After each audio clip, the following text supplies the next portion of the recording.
There's some very nice purports of Srila Prabhupada here too. He says, for example, 642, Atava yoginam eva kule bhavati matam etaddi durlabhataram loke janma yadidrisham. 641 to 645. So that's 5 verses.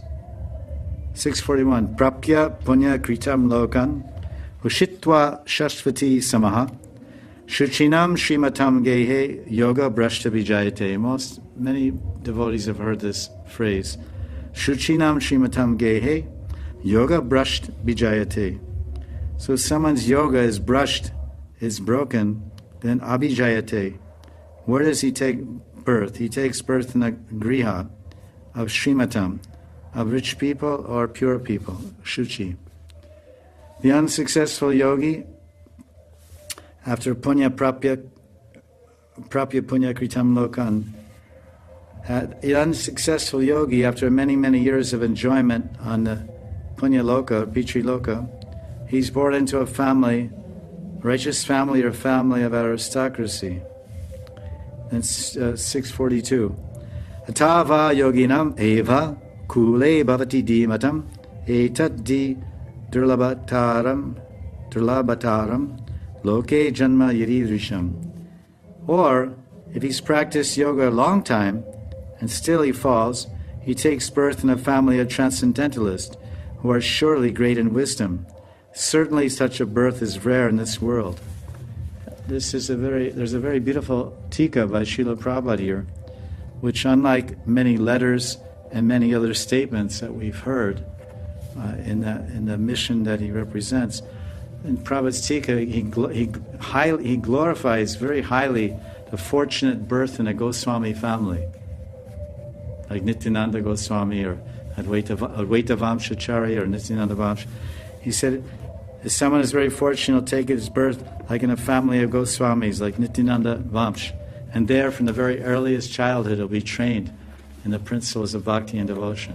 And naturally, he'll become a natural guru. It's a very beautiful purport. I quoted in one article I wrote about the Brahmins, Goswami Brahmin gurus, a couple of years ago for Facebook. So now he says in text 643, Bhagavan Sri Krishna says, someone who falls from yoga, where he takes birth. He goes to heavenly planets here and there. That's because that doesn't apply to bhakti yogis so much unless they're sakama bhakti yogis. If they're practicing bhakti but they have a lot of material desires, then all that punya and all that bhakti that they did, all the good deeds, they may spend some time on the heavenly planets.